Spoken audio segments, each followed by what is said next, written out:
Am I doing it at the same time? No. I'm just asking if you're ready.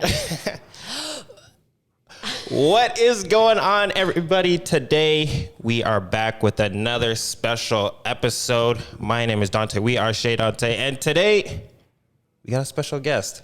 But before we get into that, let me go ahead and play the intro music. Perhaps your skills do extend a bit farther than basketball.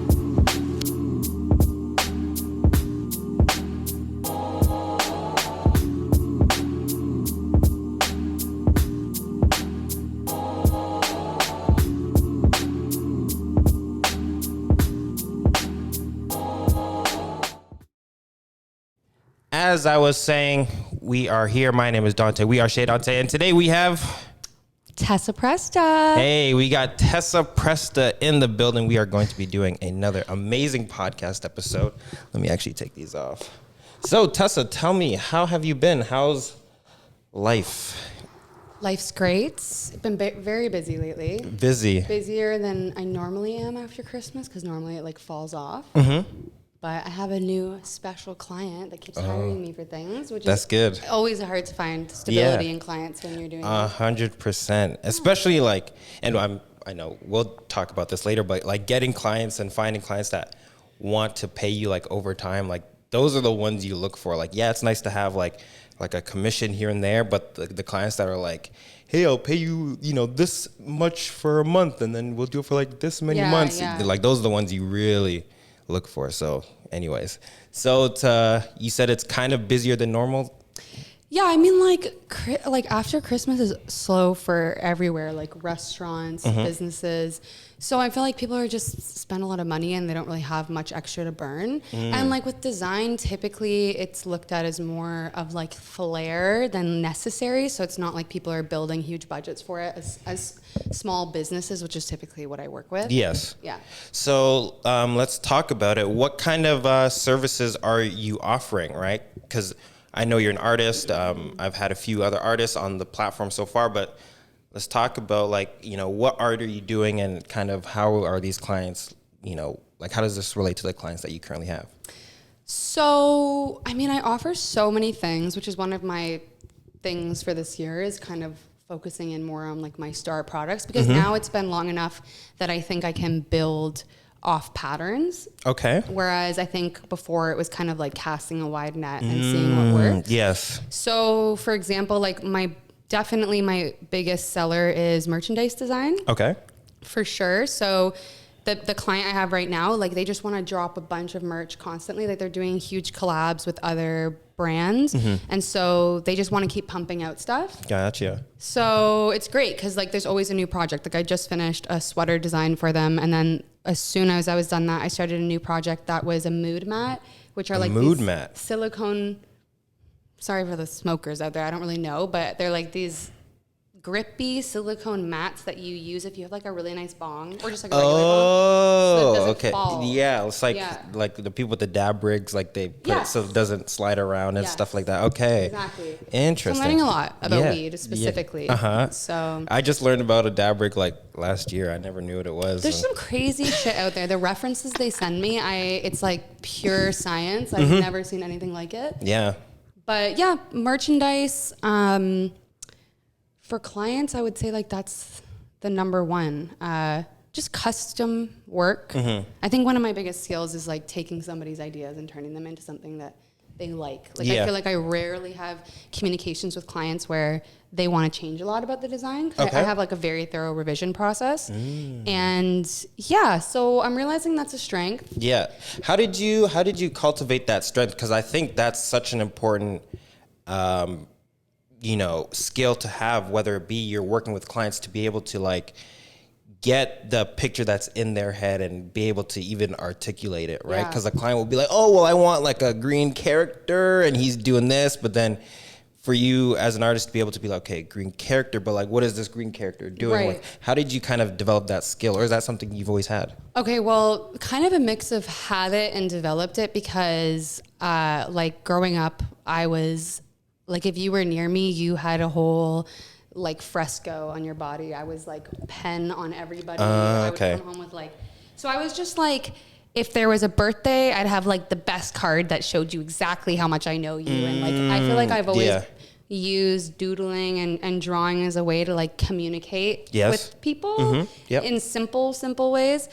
But I think now when it comes to developing what's in people's heads, I feel like it's definitely two-pronged. Like one, you just have to have the confidence that you can accomplish it. Yes. And I think the delivery of it is really important. When I do client projects, I always provide a presentation. Okay. Even for the sketches. Like, it's going to be like a 4-page presentation. It's going to have the design, and then it's going to have isolated pieces of the design. Okay. And each piece explains how it relates back to the original reference that the client gave me.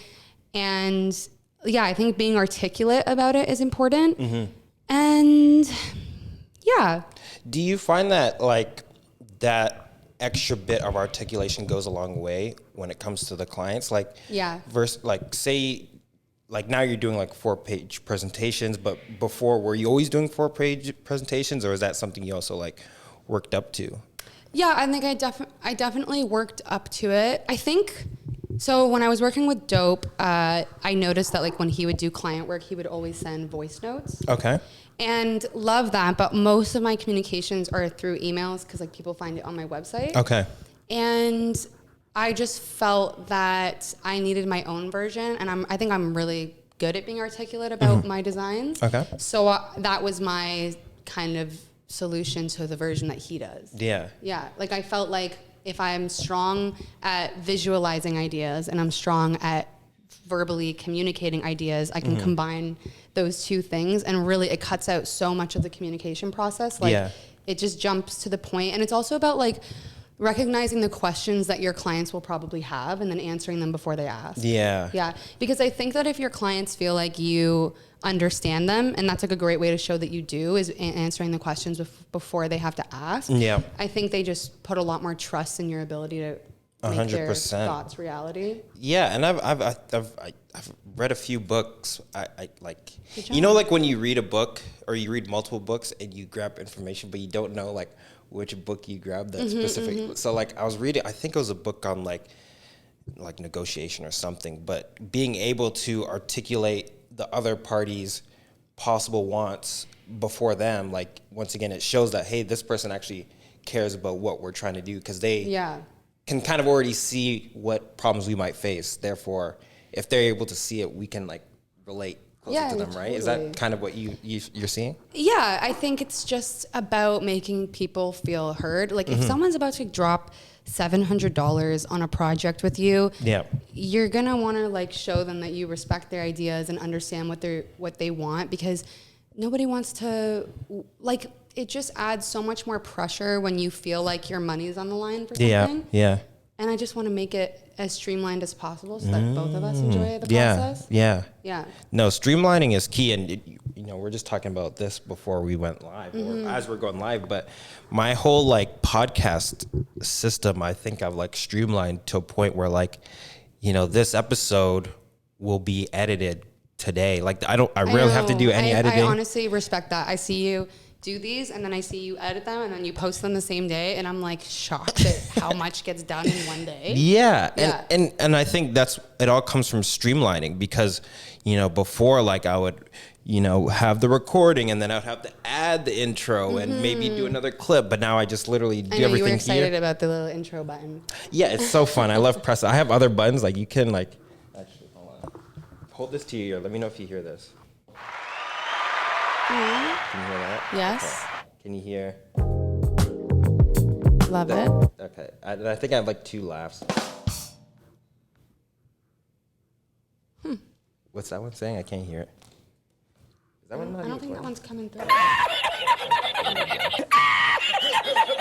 So like, there's sounds that I can add, and I'm planning on adding throughout the life of the podcast. Right. So I want to like basically get more people engaged, and once again, talking about streamlining, like I want to be able to have like a library of like consistent ideas or thoughts or whatever, where I can just like press a button and boom, like for sure. If there's like a concept I like talking about, it should be there. Like they're loaded somewhere, but I have to like go and find them? I tried a version of that. Like I tried where, you know, someone asked for a quote or whatever. So I have like a list of common responses. Yes. But that didn't work as well for me because I found that I naturally just wanted to like communicate everything differently per client. Yes. It's just different. I also feel weird using the same response. I feel like, again, it doesn't feel very personal. And I really want to make the process feel like a team effort. It would seem almost like robotic. Like you ever get those like Instagram DMs where you can kind of tell that the person sends it to like 50 other people. Yes. And just by that, like notion, like, I'm not even going to read it. Yeah. You know what I mean? Because it almost seems like they didn't care enough to type it, even though they did type it. But it doesn't seem as like personal. You know what I mean? I don't know if people would notice. I doubt it. But it's just more like, it's 5 minutes. You know, it's like not a big deal. Yeah. Yeah. So, okay. So what are some things that have been on your mind or that you've been thinking about? Like some like recurring ideas that you have in your mind that you're like kind of digging at or mining at, you know what I mean? Well, I am an idea machine. Yes. I have we did talk about this. Yeah. I'm always keeping a folder of ideas. But I feel like my ideas go from something as simple as like a label design to like an entire business. Yeah, I'm going to hold most of them to my chest just because they're going to come out. Okay, so I'll say like, let's say like, do you have, not like specific like projects, but like concepts? Like lately I've been talking about the idea and concept of like daily habits and stuff like that. Right. So like, are there any things that you've been kind of like, maybe I want to do this next, you know? Right. Like, okay. So yeah, like definitely, especially this last week, I've been thinking about how I want to develop my brand. I feel like, okay. So my thoughts are, like I said, I've been casting a wide net and I've just discovered I love to be able to sell products. Like I do love that, but I'm not a fan of like the whole printing, shipping, all that stuff, right? Oh, yeah. And then it's like the logistics. Yeah, and it's not really like my focus. Like I'm not marketing as much as I should be, like buying things, but I love custom work. So definitely I'm making a push towards promoting more custom work. I have so many things I've done for clients that I've just never put out. And every time I put out a project I've done, I get a new project. Yeah. So it's like, I just need to have more of a focus on that. Number 2 is I'm taking a course on SEO right now. Okay. Yeah. Because I think that I just need a better understanding of what it is I need to do to get more interactions and engagement. Yes. But on my website. So, okay. So you're looking to, are you looking to funnel more people to your website or just via like the SEO have more? Yes, I'm looking to funnel more people to my website because I'm like super new to the SEO thing. I don't really know what it's going to accomplish for me yet, but basically, I love to have new skills all the time so I can do random projects for people. Yeah. And my website is just a great project to learn that with. Like, for example, I want to learn 3D printing, but I'm not the kind of person that's going to sit down and watch videos on it. I need a project, and then that project is going to be like my thing that helps me learn. It's going to be your almost like call to action, right? Because like during that project, you might find something that you don't know how to do, and then you're like, oh, I need to know how to do it. And then that's when you'll have how I learn to do everything. Yeah, exactly. Like even I've used Photoshop and Adobe for a long time, but I've started making stickers and I format my stickers using that, and just the amount of steps you go through to print, it's just taught me so much, even as simple as like short keys. Yeah. So yeah, I guess I've just been thinking a lot about how I want to have a more clear path for people to work with me, and then a stronger focus on merchandise creation and selling. Yeah. Like my shirts and things like that. My shirts and my stickers are my biggest sellers. Okay. Like hands down, besides custom work. And so I'm like, I just need to start. I watch so much Shark Tank, okay? And I'm literally like, shout out Shark Tank. Right? And I'm literally like, I need to get rid of all my SKUs. Yes. Okay? And focus on my star product. Yep. And once you're good at one thing, you can start working on the next. Yeah. But I can't be good at everything right away. I can be good at everything. Just not You right can away. be good at... There's a trade-off, because this is something that I think about. Like, technically, yes, you can be good at everything, but is it beneficial? And also, how long would it take to become good at everything? You know what I mean? Because there's a time trade-off, right? So like you're saying, would it be better for you to, be better at getting more clients and getting more people to buy stickers, shirts, or your services, rather than trying to do everything decent? You know what I mean? Yeah. So definitely I need to focus more on specifics. Do you do any sort of like meditation? Would you consider yourself a spiritual person? Spiritual, I don't really know. I guess it depends on your definition of that.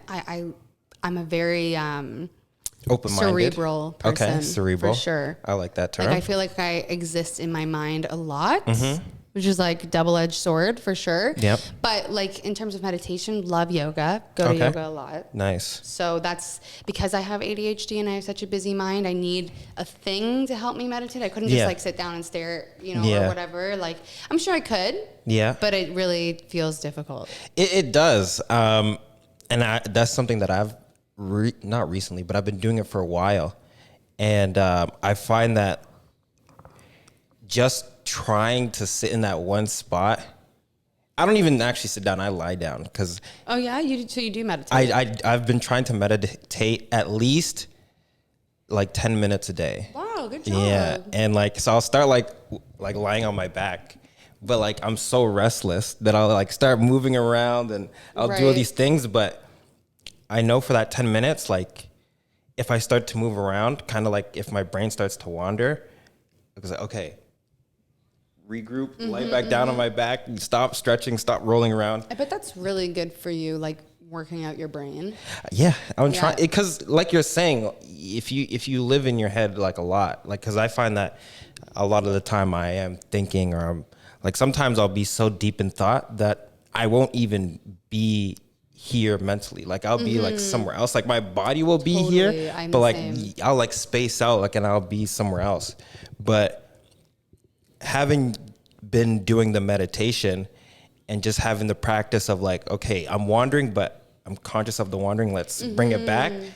And like, so that's kind of basically what I've been working on. And during that time, I find that it does help me focus on one thing, especially if like I go into the meditation, like, okay, what are the intentions? And eventually like you kind of just let the subconscious mind do things because it's still part of your mind. Yeah, for sure. So like consciously, I'm like, okay, let me consciously lay here, but have my brain subconsciously like think of like different thoughts. But it is like a practice because like sounds very challenging. It's very challenging, but I think what makes it easier is knowing that I'm not going to do it perfect. Nothing is perfect. So I'll do it the best I can one day. And then tomorrow I'm going to do it the best I can the next day. And I've just been, like I said, been doing that for a while now. That's great. Do you feel better since you started? Like, do you feel like your day is calmer? Your mind is clearer? Yes and no. Because I have been focusing on a specific idea for like a couple of like months now, which is good. But at the same time, now that I've focused on that idea, now I'm like, wow, there's so many other ideas that are now linked to this idea. So yes, like I've been able to focus in more, but it also has expanded my mind to the point where like there's so many more options to the thing that I focused on. Right. You know what I mean? Like I'm seeing like there's different options, or there's more options than what I initially thought there was. So I would say there's definitely a benefit, but it's also just like I said, a mental practice. Like if I am consciously aware that my mind is wandering, okay, just bring it back. And it's not even like I'm forcing it, or people are like, oh, let your mind be blank, but it's hard, you know what I mean? Like just consciously trying to be like no thoughts, or even just like one thing that I try and do, especially if you have a hyperactive brain, is literally just focus on one thing and then spend all your energy just trying to focus on that one thing, right? Instead of trying to focus on nothing, which is too hard, focus on one thing.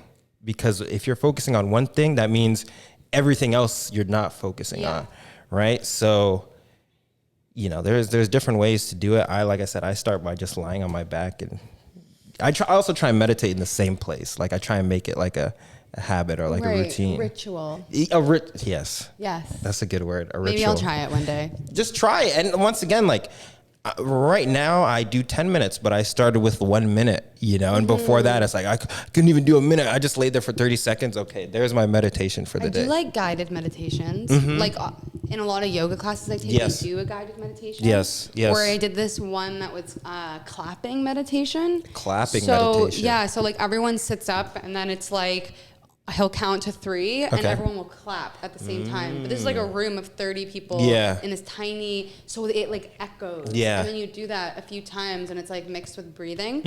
And it's so powerful. Yeah. But again, like I feel like I just maybe my mind suits meditation that's more active meditation, like stimulating meditation, you know, like Well, I think with yoga, that's another thing that I also want to start doing more this year. Like I wanted to do more yoga because I think yoga is physical and mental meditation at the same time. well, for sure, because yoga is all about your breathing. Yeah. And meditation is all about your breathing. Yes. And that's how you focus yourself and center yourself. So I do feel like they hold similar Yeah. structures. Well, I think, like if you're focusing on your breath, right? This goes back to my point of focusing on one thing. So like you're doing yoga and maybe you're not doing the pose like super perfect, but it's like focus on your breath, focus on your breath, focus on your breath, Well, hold the pose. The breath is more for movement. So the breath isn't really about like holding the pose and being able to focus on it. It's more like if you're going from like in your up movement, it's a breath in. On your down movement, it's a breath. Like it's Yes. about moving with the breath. Yes. And But you have to be Yeah. focused on it, right? Yeah, yeah. Yeah. So that's the whole point. Because like I said, I don't know too much about yoga. Like you should I found that when I started yoga, I did a class and then I realized what I hated that I couldn't do. Like I remember I like couldn't touch my toes or something, and I was like, "Are you Okay. fucking kidding me? I can't even touch my toes." Yeah. And so it was like nice to set little goals like that in Yeah. yoga, because I feel like that's what the gym, the benefit of like the gym is, like you can always lift more. Yeah. You know, but like with yoga, it's so sick to go from like not being able to touch your toes to doing like a full split. Yeah. Like it's No, that's crazy goals. the growth that Yeah. happens. Yeah. Yeah. How long have you been doing yoga for? Just like years. Years? Like, yeah, for a very long time. Yeah. I love it. What brought you to yoga? Is that something you're interested in, or you just tried it one time? I think when I was younger, I tried it because it seemed like it was just like a cool thing to do. You know, like yogis were so like ethereal. But now I just like it because it's Yeah. good for me. But you know, there's always something that draws you to things. And when I was a kid, it was always like, what seems cool? I want Yeah. to like look like I'm doing something cool. When you're doing yoga, do you ever have any like art inspired epiphanies or anything? Like you'll be like in a tough pose or whatever, and then you'll get a sudden idea, or do you find that you're so deep into the yoga practice that you don't really have any of those thoughts? No, don't. You don't? No. You're just focused on the yoga? Yeah. No, that's awesome. For sure. I mean, like, I like to go because of that. And normally, if my mind's busy with other things, it's not to do with art. It's like something that's stressing me out in life or something. Yeah. For sure. Or I'm thinking, like, I need to get some fucking water because it's hot in here. Because this one class I take is so disgustingly hot. Is it hot yoga? Yeah, but it's called, like, Inferno Yoga. Oh, okay. Man, the first time I took it, I honestly was like, I could die. Like, it was so extreme. Yeah. And the poses were really easy. It's like 26 postures twice. Okay. Well, not easy, but they're like really accomplishable, even if you're Yeah, they're really- like just simple beginner, like, yeah. But the heat is, I realized after I talked to the instructor, and he's like, that's the whole point. Like, you come and the heat is the battle. It's not the poses. Yes. So it's like the second time I went, I was able to do the poses. Yes. But the first time, I literally, years of yoga, could not even do these things, small, like a back bend. Yeah. Have you ever tried to bend backwards and breathe normally in like disgusting heat? It's like your lungs are Yeah. like It's like suffocating. burns and Oh it's my dry. God. But it's great. Yeah. It feels very cleansing. I bet. Born from the fire. Yeah, I think yoga is something that I want to start doing this year. Like, I think you hold a lot of trauma in your muscles. oh, 100%. Yeah. So like, for example, like you know, when you're stretching and it feels like you could fucking punch someone in the face, like the stretch hurts so bad, it's like stubbing your toe over and over again. Maybe that's just a me thing. The thing is, I've stubbed my toe over and over again. Just like repeatedly kept kicking something? Yeah, like it's to the point where like I'm able to like, maybe this is like a meditation thing, but it's like I've stubbed my toe so much I can take that pain and reduce it in like a breath. Right. You know what I mean? So it's like I'll stub my toe and then because I've done it so much, just like. Yes, you know? I agree with that. I guess I'm just meaning like it's just this, like you can't escape this pain. It's yeah. Like, okay. It's not like suddenly you stretch once and it's fine. Yeah. No, I do believe that, you know, pain is stored in the body, like trauma stuff. Like so, like literally, that's like, why I think yoga is form of mental meditation as well. Because if you stretch out those sore areas mentally, but also physically, you know, you kind of remedy them. Yeah. I feel relieved, like majorly relieved after stretching. Yeah. Do you stretch? So wait, is yoga like a daily thing or do you go like to a specific place? Stretching is more of a daily thing. Yeah. Yoga is probably 2 to 3 days a week. Okay. It's expensive. I used to do it at home, but I love hot yoga and I'm not about to like run up a heating bill just so that I can get it going, you know? Yeah, I tried to do hot yoga once with a space heater. I also felt like, this is too hot. Like, you know what I mean? But because you kind of want to like the moisture and all that, and you really need like a room. Yeah. In a space. Yeah, you have to have the proper setting. Yeah.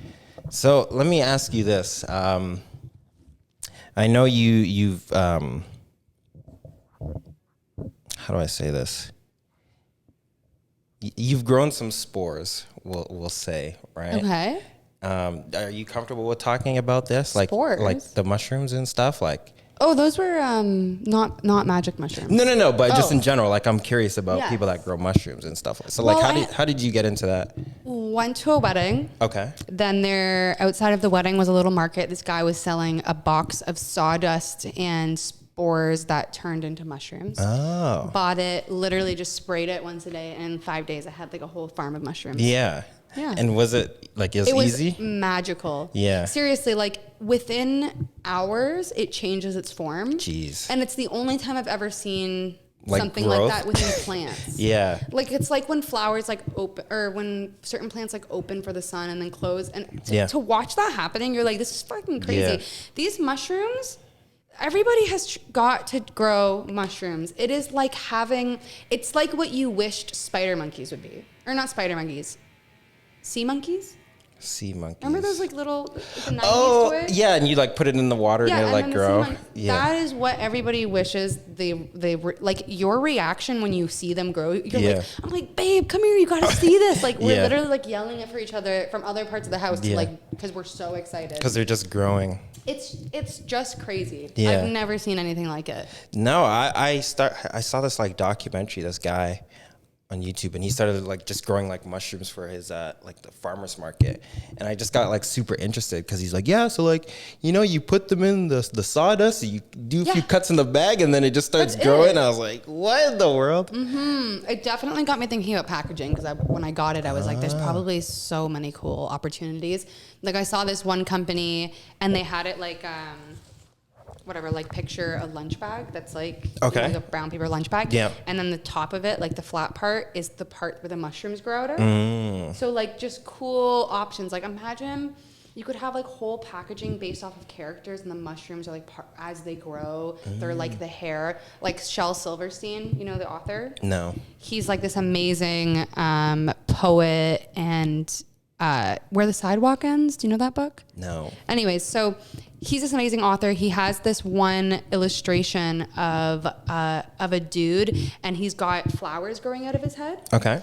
And then that dude like walks and sees all these other men that look just like him, but they have like buzz cuts. And so it's almost like they all had flowers growing, but they all decided to cut it. Yeah. And so he shaves his own. And it's like a metaphor for like, you know, like a pack mentality, conforming. Yeah, complacency. Yeah. Anyways, side note, but I could see that being like, somehow it creates the character as it grows. Yeah, no, that. Yeah. So, okay, so you're saying the packaging itself, because when you bought the initial packaging that you had, it was just in like a block or something, Yeah, right? and then it's just like in a box, super cute. Like it just looked like, you know, whatever, like just normal, here's what it is type of packaging. Yeah. But I just think it could be like fun. Yeah, so like the packaging itself is like interactive in a way. Yes, exactly. Like you would want it, like it's just cute. I think that would be fun. No, that does sound like a good idea. Okay, let's talk about idea generation, because I like to meet other people. Like I call them like brainstormers, like people that just, when ideas come, they come, and like do you have like any sort of practices or rituals or things that you do to help ideas start coming, or specific ideas, or do you just let them come as they come? Yeah, they kind of just come as they come. I feel like I truly believe in every idea I have. Like I'm never having an idea and being like, that would be hard, or like I couldn't do that. I'm like, I have the idea and I'm like, this would be amazing. Yes. And it will be. Yeah. And I just fucking love coming up with ideas. Yeah. And they might, I would say probably 80% of them won't become a thing. But I just love it. Yeah. I love it. And I love when I'm like, I am definitely the kind of person that like sits down on a bus and has a conversation with like everybody around me. Really? I mean, I guess we don't know each other too well yet, but you know I'm pretty chatty. Yeah, no, I understand you like to talk, but like... It's pretty, no, but you have to understand, it's like, I'm going to be best friends with my server at my table. Okay. I'm going to be like fucking my delivery guy. I'm going to crack a few jokes. Like, I just want, I especially through serving, I learned like, I really don't enjoy transactional interactions. Ooh. I really don't enjoy it. I really want to, sounds kind of narcissistic, but I really want to make like some sort of social impact on anybody I'm talking to, even if it's making them laugh or making them smile or giving them a compliment or whatever. Yeah. And so I constantly am meeting people, and I'm like, part of the reason I've gotten so many jobs as I was starting freelance is because it's like, someone's like, hey, like, how are you? I'm like, I'm an artist. So if you're ever looking for art, I got you. Yeah. Like I was just like, please, anybody. Yeah. So I'm constantly meeting people and like talking about that, and then they'll be like, oh, I've been looking for whatever because I have this idea, and then I can like offer. Hold on. You think it died? You can keep going. I think the camera died, but I got a backup camera. Keep going. Keep going. Keep talking. But yeah, I just love being able to offer ideas on the go. Like definitely not gatekeep you with my ideas. Like I just want people to use them. Yeah. Because I just feel like they're so. Well, and I feel, hopefully my mic can pick this up, but I kind of feel the same way, like, especially with my ideas, like, as they're coming, all you want to do is share them with people. I know. You know what I mean? I know. So much, like, please just, I'll do it for free, just listen to the idea, you know? Yeah. A way like that, but you can't do it for free. No, you can't.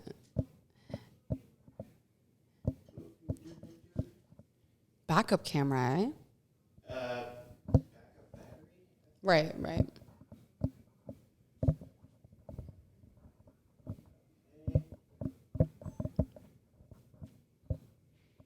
Oh, hold on. I think I know what the issue is. I think this room is so hot. No. Yeah. But that's okay. Like the camera's not functioning well in it? Yeah, I think like one thing is because it's recording at 4K, that's why. We still got the audio, so it's not, like I said, it shows very underproduced on purpose. Well, I think it looks pretty produced. It's produced, just underproduced. Right. Or streamlined produced. I'm not gonna say underproduced, but it's like I streamlined. Word. Yeah, streamlining. Yeah. I just wanted to make it easy. You know what I mean? So. It's smart. Hopefully, like now I'll actually have to do an edit because now it's two files, but that's okay. You know, it's two files I drag. You got it. I believe in you. So let's talk about your freelancing journey, because I think a lot of people are starting to move into that freelancer kind of space. God. Everybody deserves it. Let's talk about it. What made you? What were you doing before you started freelancing? What made you decide to do freelancing? And like, how did you start and all that stuff? Well, I feel like when I started to become the age of like needing to like find a real job. Okay. I would always tell myself that I always wanted to just be an employee. Okay. It just is in my mind, it was like it's the easier route. Yes. Like, I'm not really much of a leader. Like, this is what I was telling myself. Yes. Which is just so funny because it's like really the opposite of. Yeah, you're like cutting the flowers off the top of your head. Yeah, like honestly, it was a great reference. It was exactly that. Anyways, so I graduated university with a degree in communications, which is like very theoretical. Okay. So I learned more, I would say, soft skills like meeting deadlines and public speaking than I did like how to use a program, how to fucking do anything, honestly. Yeah. And so I came home going through a breakup, had just like traveled through Asia, had no money. And I was like so depressed. And I just realized I like didn't have any passion. Like I was like, I don't have a thing. Like I don't wake up every day excited for a thing, you know? And like, I just don't want a boring life or a life that like I don't have control over. Yeah. Right. And it's like, it just got to a point where there was just like a vibe in me where I was like, why not try? And I truly thrive when I feel like nobody. And I moved so much growing up, like a lot. I went to so many schools and cities. And so I recognized that when I'm become a nobody again and move somewhere else, it's the best time for regrowth. Like I moved, and my recognition of that is when I moved to the UK for university. Wow. Really helped me develop. So you did communications in the UK? I did it both. I did like a double. And so it just showed me like, wow, you can really, because the thing is, when you're nobody, you know, and nobody comes from others' perceptions of you. Like if I'm not around anybody who has a preconceived notion of me, it's so much easier to understand who I really am, because people's reactions to you are momentary, spontaneous, and like it's real because they don't know you. So everything they're reacting to is new information. Yeah. So you just really realize that type of person you are. Yeah. And so when I moved to Hamilton and was going through all that stuff, I was just like, I don't know. I was like, I don't want to be an artist because it's so saturated and it's like, I didn't want to like put myself out there like that. Okay. I felt like it was too personal in a way. And so I decided to get into web design. Okay. I started volunteering as a web designer for different like charities. Okay. Like, do you know the Hamilton Victory Gardens? It's like a charity. No. I like did their website for free and whatever. I just wanted a portfolio. So then as I was working on that, that led me into this path of social media marketing. It was just like this random path and everything I did was leading me to a new direction. And then one day I was like, well, this lady I was working with really fucked with me and we had to go to like small claims court. And everything. Yeah, it was pretty crazy. And so I kind of like, after that, I was like, why am I over here telling myself that I can't be an artist when I literally have been drawing forever? And I've done all these other things like web design and social media. And it's like, I have no experience in that. Yeah. So it's like, why do I think that the thing I'm good at and passionate about can't be my success? Interesting. Yeah. So that was a long journey, but that was happening. I borrowed this Wacom tablet from my friend where like you can't even look at the screen. You have to like draw like this. And I started doing like $50 portraits for like people I worked with at restaurants and stuff like that. And then started having a few bigger projects. But I would say that when I met 𝁟There was when it was like real, like go time almost. It was very go time. Yeah. Because the thing is like, I respond really well to strong leadership. Okay. Like, you know, that teacher in class that like that everyone was kind of like afraid, not that 𝁟There is like this, but that everybody's kind of afraid of, but they're like your favorite teacher because they're really honest. They're really like, if you're doing a great job, you're doing a great job. And if you're not doing a great job, you're going to know about it. And 𝁟There is like that. 100%. And that was like exactly what I needed. Because yes, you can learn so much on your own, but there is a certain point where you do need some direction. Yes. And he just like really like streamlined. I was waiting for you to say it. I was trying to find another word. He really streamlined that for me. Yeah. And I mean, honestly, like when you have a question about how to quote something or whatever, you can Google it, but you're going to get a million answers. Yeah. So to be able to just ask somebody the question, 100%. And the best thing is 𝁟There won't ever give you a straight answer for anything. Okay? He'll literally be like, well, what feels good? Yeah. And I was like, what? And he's like, what feels good as a price? And I'm like, I didn't know this was about feelings. Like, well, he teaches you in the way like a wise master would teach someone. It's totally. Like, he loves it. And he'll make it in a way so like the epiphany will hit you like 2 weeks later. You know what I mean? So he'll say something and then you'll be like, 2 weeks, oh, that's... Now I understand. Yeah. It's funny. Like, I'm a very stubborn person. So like, even I'll come to him like a year later and be like, remember that thing you told me? Like, I just had someone else tell it to me and I'm going to do it. It makes sense.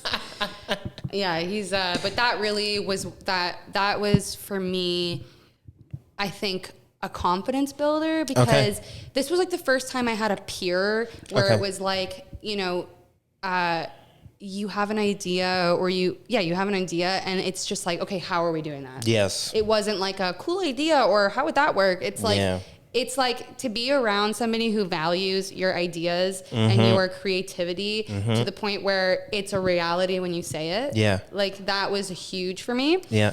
And obviously, and then, that's just how it happened.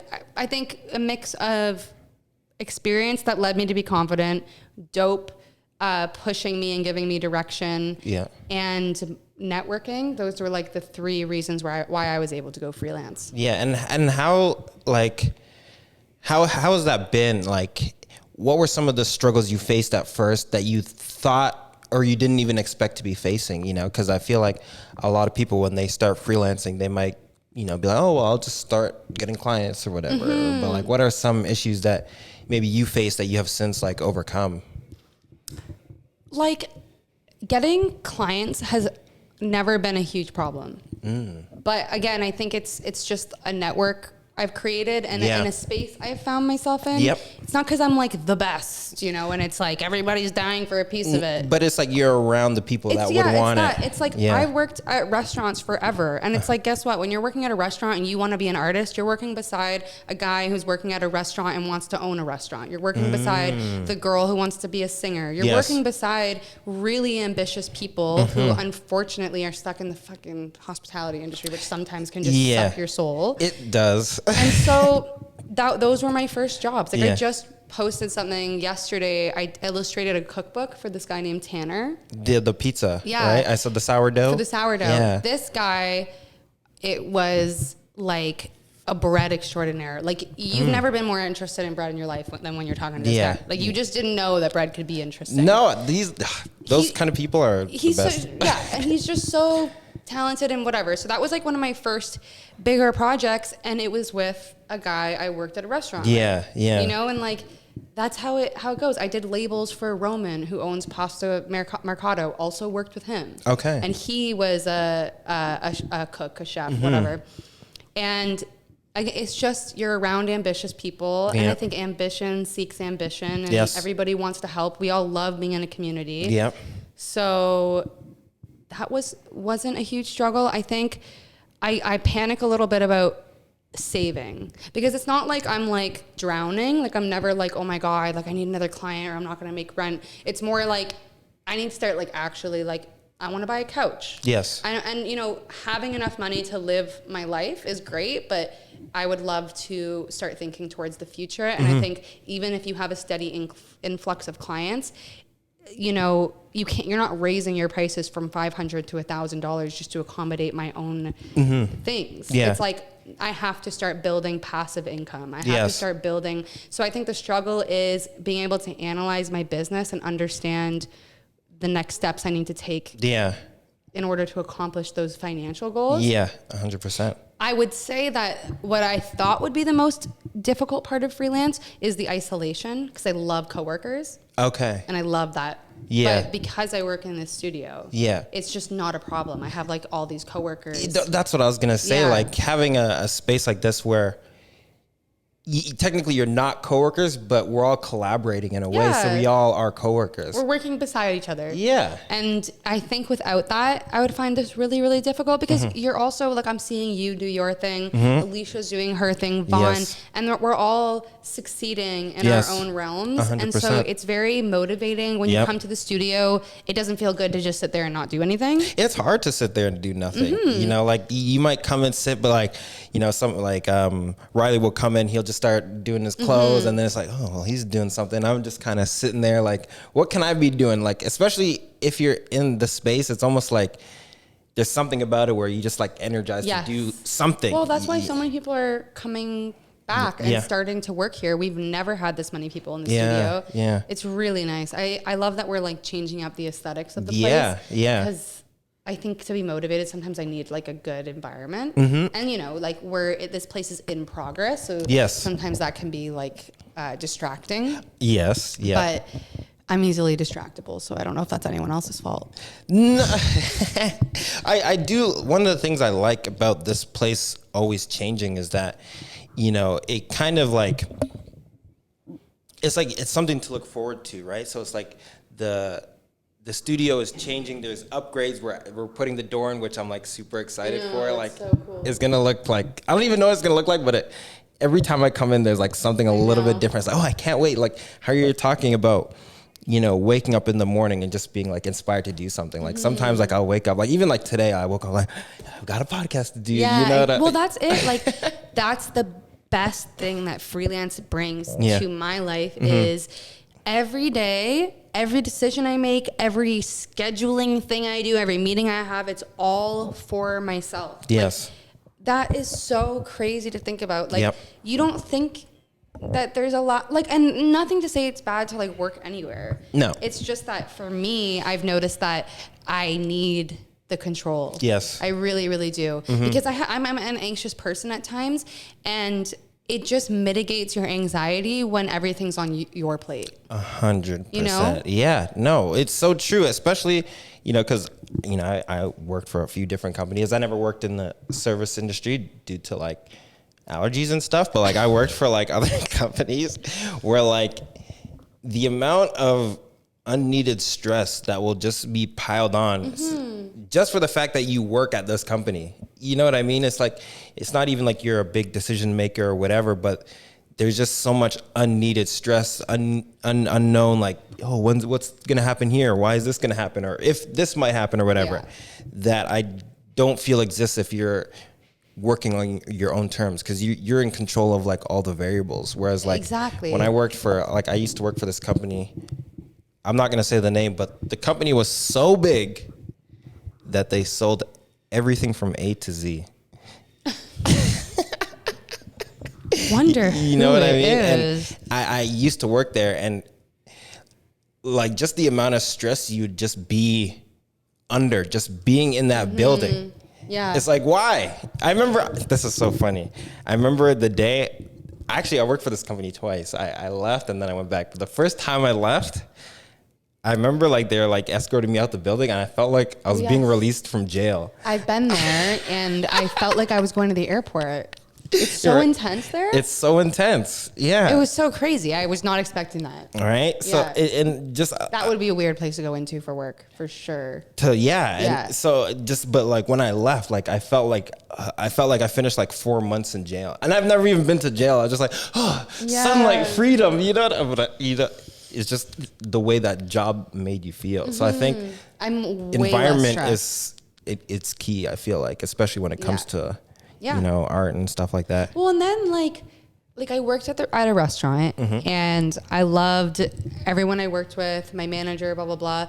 But it's like, you're still going to let those intrusive thoughts, like somebody didn't close properly, and like, how could they ask me to do this thing? You know? And it's like, everything feels so intense, and there's so much emotional weight on it. And that might just be me, because I'm like a very dramatic person, but I still work there, but now I do their social media. Yeah. And I still love them, but now I get to not feel stressed or anxious about things. It's like, it just changed my outlook. I don't feel like anything really changed.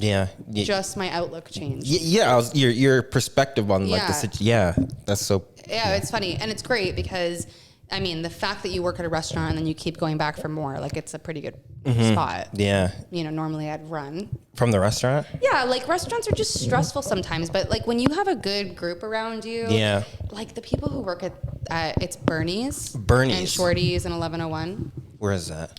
You know 𝓟There's Pizza? No. Oh yeah, it's like in the East End near the stadium. You know the TD Stadium where they have the high cat games? Yes. Yeah, yes. right there. Okay. Oh, okay. Gotcha. But anyways, I do work for them, but Yeah. everybody who works there is great. Yeah. No, I think that's like the key to a good job is not only the job that you're doing, but the people you work with. Mm-hmm. You know what I mean? And if you find good people that you work with, I feel like you're more likely to stay there longer. Yes. You know what I mean? Well, I just want to feel heard, respected, Yeah. understood. And, you know, apparently at a lot of places, that's a lot to ask for. Yeah. And- especially with big companies that sell everything from A to Z. Yeah. So when you find it, it's definitely something you hold on to. For sure. Yeah, 100%. All right, well, we did 50 minutes. No way. Right? It's crazy. It went by God, really I'm just quick. so comfortable with you. I can't stop talking. That's the thing, That's you know. the power Chez of Dante, guys. So typically I like to end off each episode, or at least recent ones, but like, what are 2 things you're grateful for today? And I'll also do 2 things. What am I grateful for? Why don't you go first? Okay. Or does it mess it up? Do you want me to go No, first? it doesn't really matter. Okay. You know, for me, like, I'm grateful for the fact that I get to do things on my own terms, on my own time. So like being able to come here and set up a podcast and schedule it for today. True. Like I'm grateful for that freedom, because there are some people that may have had to go to work at 3 p.m. or, you know, whatever. So, Yeah. you know, I'm grateful for that. Another thing I'm grateful for is, you know, I gotta say once again, I've used this one a bunch, but it's like I'm grateful for the space. You know, being able to do work here and just come here, feel that inspired energy or whatever. I'm super grateful for. So yeah, Okay, mine are very specific and they're both people. that's fine. I'm very grateful for my old roommate and best friend, Amy, who's just like the best listener you've ever met in your entire life. We had a great chat today. Nice. And then my cousin, Riley, who works here, you know him very well. Yeah. That's your cousin? You didn't know that? I did not know Do that. you not think we look alike? People always Now say I that. see it, but I Yeah. didn't know you were cousins. Well, get this. I started working with Dope, and then Riley started working with him on the fashion show. Yes. And Riley's almost 10 years younger than me. Wow. Yeah. And then my other cousin, his brother, Oliver, is doing Dope's, The helping video. Dope with the videos. So Wait, it's like wait, we got the whole 'cause- Presta clan in here. Because I saw Oliver had the same last name. Yes. I thought he was your brother, but he's your No, cousin. yeah. He's Riley's brother. Riley's brother. But we're very close Dang, cousins. Nice. And Riley is, I'm just glad that he's here. And he's like, I always say he's like the unhardened version of me. the what? Unhardened version. Unhardened. Like he's just got this like youthful, unholstered Yeah. excitement for the world that I also have, but mine's a little more clouded with like some life experience. Yes. Yes. But yeah, it's just nice to see him No, it here. is nice to see. Awesome. Well, that's it for this episode, guys. If you enjoyed it, leave a comment down below. Leave a like. Make sure to tell a friend to tell a friend. Tell a friend. Do you have anything else you want to add before we close it No, out? but thanks for having me. This was nice. Thank you for coming on. We'll definitely do more episodes because this was a lot of fun. Yeah, So it was fun. We'll Thank do you. some more. Make sure you guys check out the Patreon for exclusive behind the scenes footage that I'm going to be trying to do more of in 2023. Also, another thing is I'm going to be uploading all the backlog. So all the pre-episodes from -30 to 0, I think are going to be up on the Patreon. So I'm going to start dropping those. You got Patreon. Yeah. Okay. Yeah. I got to put, the art somewhere. Like it's on IG. Yeah. But I'm putting it on Patreon because there's like exclusive stuff that I want to put on as well, where it's not for the YouTube, it's not for the Instagram. So, I'll put it on the Patreon there. And if people want to Very support, professional. support independent media. And my camera just shut off again. Wow. Well, good timing. Perfect timing. I guess we'll close it out there. Until the next time, let me go ahead and play this outro music. Further. I'm sorry?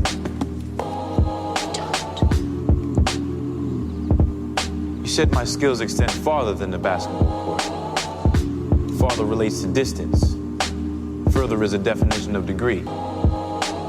You should have said further.